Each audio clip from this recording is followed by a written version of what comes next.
Hey folks, it's been a little while since I made a video, so I wanted to sort of throw something out there and see what y'all think. It's a new alcohol stove. I'm certainly not going to take credit for inventing anything here. It's just sort of a combination of features from other stoves I Frankenstein together, and what it effectively is, it's meant to be a Fancy Feast stove. So, but I made it out of a Fancy Feast can, a pop can, a 7.5 ounce small can like this, and the wick is a capillary style wick. I don't know how else to describe it. It is made out of a full-size 12-ounce can. In the video you'll see a Coke can, but I'm out of Coke cans, or Diet Coke.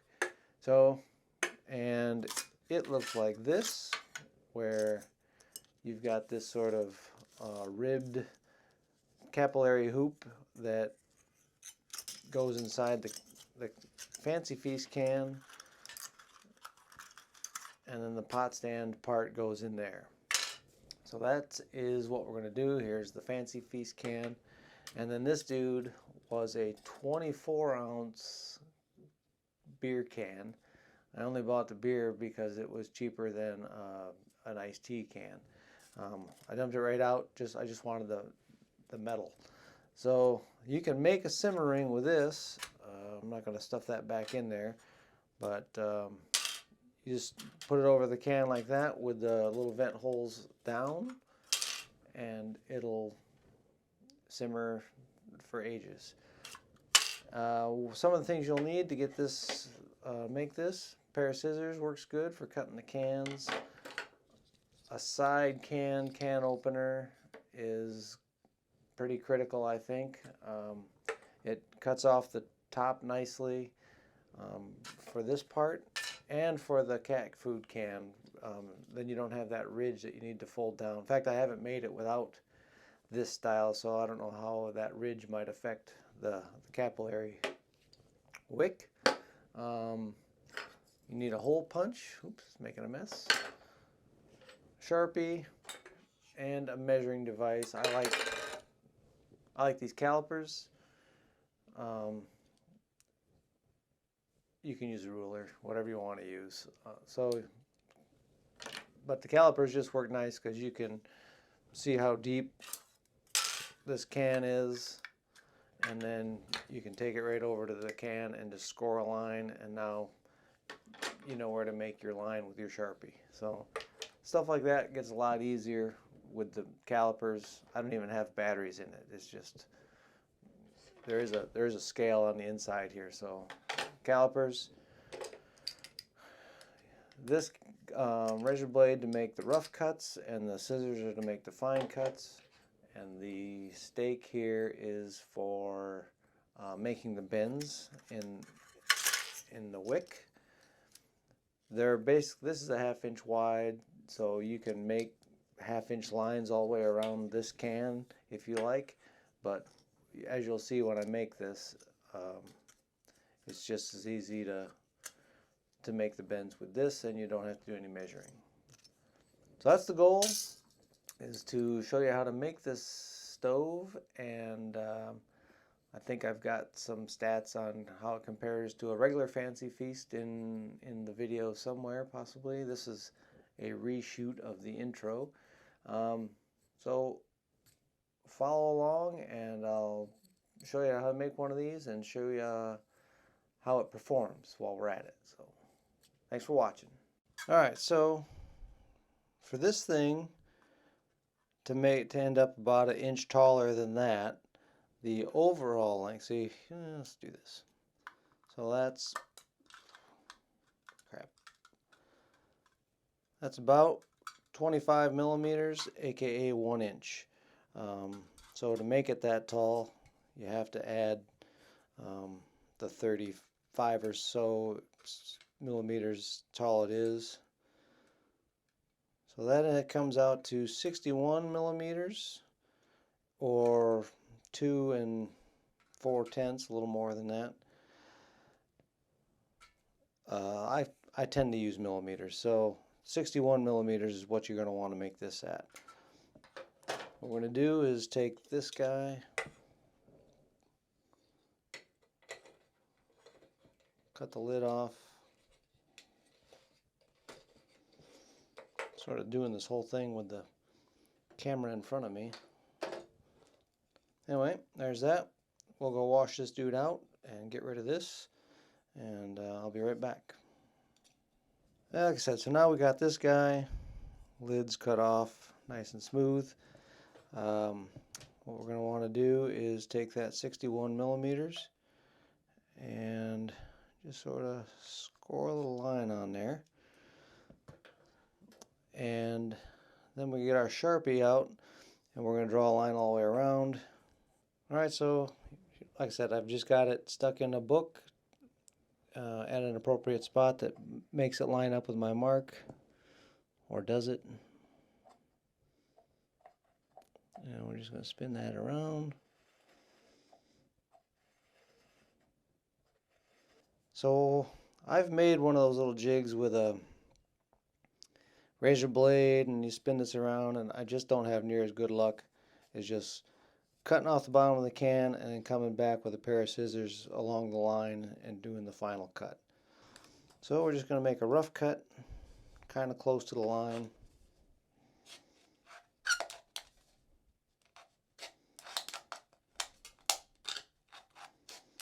Make sure you're on the right side of your line.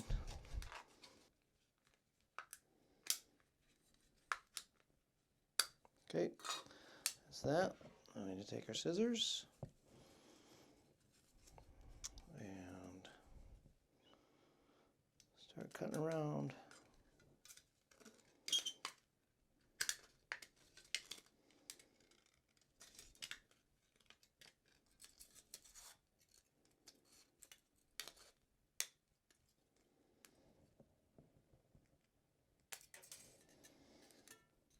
That's probably close enough. And then I like to take this hole punch and make about half holes in the 4 cardinals. It's not super critical that it's exactly every 90 degrees or anything, but we just do that. And then up at the top we're going to make a couple of vent holes, because why not? I've made one of these without the vent holes. I didn't really notice a difference, but I think it's a level of safety for the day you need the vent holes, you have them. Of course that's stuck now. There. So that's the inner wall done. Alright, now so for making this the capillary part, what I've found is you might even be able to get 2 out of 1 can if you were so inclined, but you don't want to make your bottom cut too close to the edge just because you fight it too much. So I'm just going to pick any random height, which is a single piece of 3/4 inch plywood. I'm going to spin that around and make my line.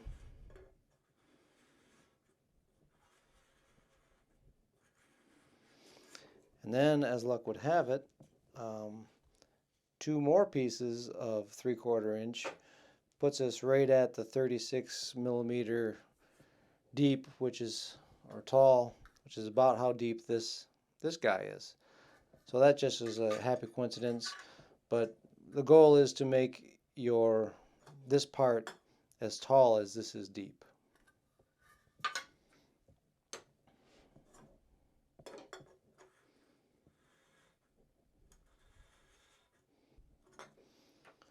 So there you have it. So we're gonna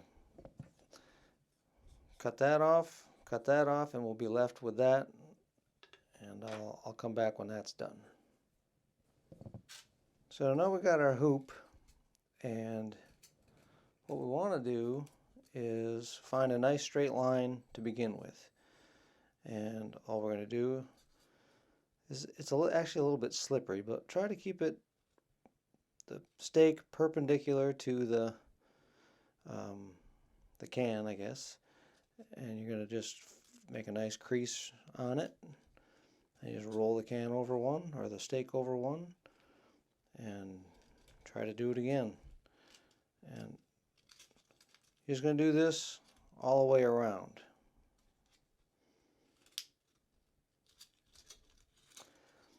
Now, clearly it gets a little wonky, and you fight it a little bit. So just try to keep it straight the best you can, and if it gets a little off kilter, just try to straighten it out. I don't think super straight lines are very critical. Also, as you go around this and make your creases, I would suggest picking a direction and sticking in that direction all the way around. If it gets a little bit harder to work, just pull it back out till it's more like a circle again, and then you can make a new. You can get 2 or 3 creases in it, and sort of pull it out, and it's a little easier to keep. You can see I'm sort of losing my straightness here, but it's a little easier to keep it going correctly if you do that.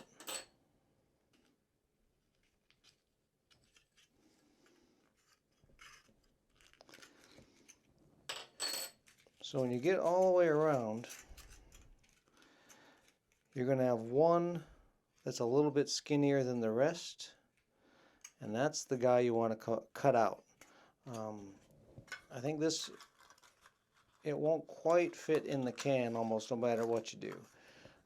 So what you have to do is you find that last crease you made on there. It's probably difficult to see. And when you cut this off, it's going to sort of spring on you and turn inside out and all kinds of stuff. But that's all right. So we're just going to take this and we're going to cut the odd man out. It's about half the size of a normal one.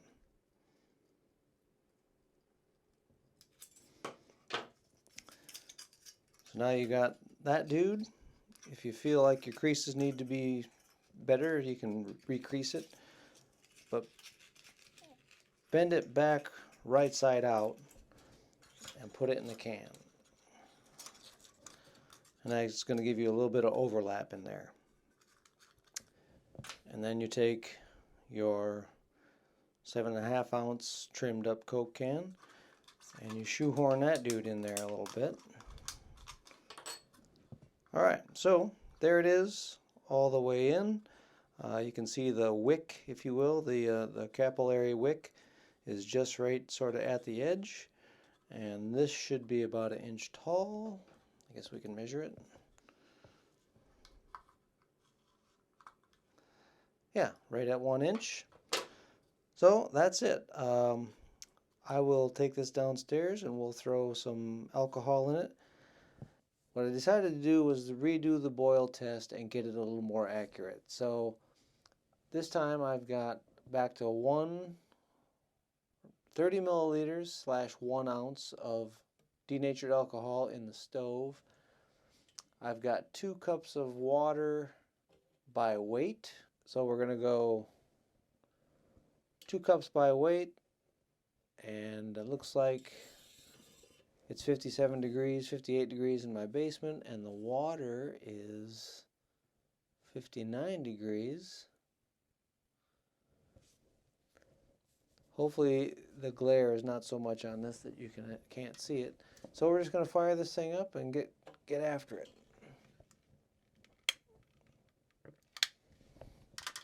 Start the timer.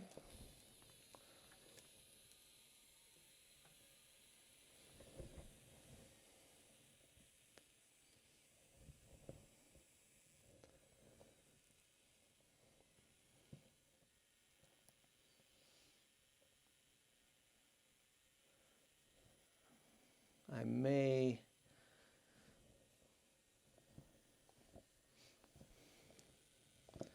take this off the tripod and let you see the burn pattern a little bit in that.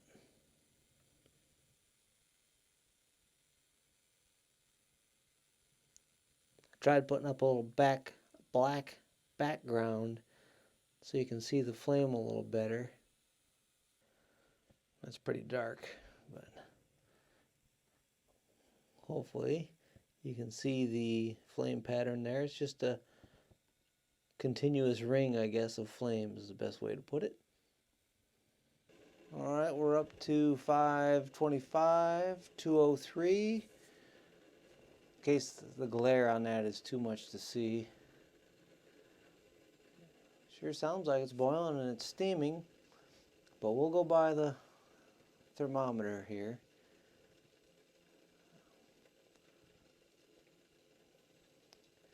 It's 212 at 547. And now we'll just let it run out and see where she goes out at. While that boils away, I made a simmering, try not to be too glary here, for that earlier. And maybe I'll come back to that. Long story short, I took 1 ounce of fuel, 30 milliliters of fuel.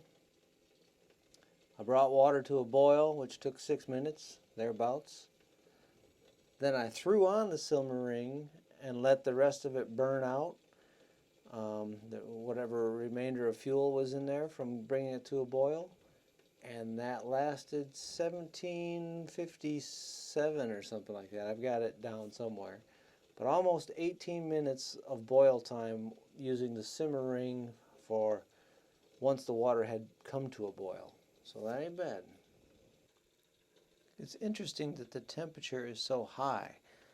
I had not seen that earlier today where it was getting up towards 216. Maybe I'm not in the middle. Might be getting a little bit of flame right on the thermometer there or something. So there we have, that's basically flame out at 10:10, still boiling. We're just going to call it 10:10. And there you have it. Like I was saying earlier, with the simmering, there's a little residual in there it looks like. Now with this simmering that I made, I just made it so it, oops, excuse me, wrong one. Here's the one I made today. It is just shorter, I think about 4 millimeters shorter than the stove is. And I've got 2 hole punches on either, 180 out from each other. So, like I said, I brought water to a boil with 1 ounce of fuel. Then I slipped this over it with the holes on the bottom. Put the pot back on, and it went for another almost 11 minutes, almost 12 minutes or something more. Like I said, at 6 minutes it came to a boil, and at 1750 something it went out. So real close to an 18-minute boil time using that simmering. So this stove is the one I just made with the Capillary Wick, and on this Harbor Freight uncalibrated scale we are getting 12 grams, 11 grams I guess. On the traditional Fancy Feast with the tomato paste can inside and carbon felt. Now granted, this tomato paste is a touch smaller than the 1 inch. I can't remember my reasoning for making it short, but that's what it is. So that dude goes on, and that's at 25 grams. So there's your sort of weight differences of the two. And after I build this a second one of these for the actual how to build one, I'll weigh that one too, just to say I did. Again, here's the finished item, and it weighs in at 12 grams also. So it's pretty consistent. 11. Well, folks, thanks for sticking around if you made it this far. Took a little longer than I was kind of hoping, but I think I've covered the stove pretty well. If you happen to make one of these, I'd love to know your experience, or if there's a way that this might be better, let me know that too. Just leave a comment below and I'll do my best to attend to them. So that's it. That's the Capillary Wick Fancy Feast Stove. Thanks again for watching.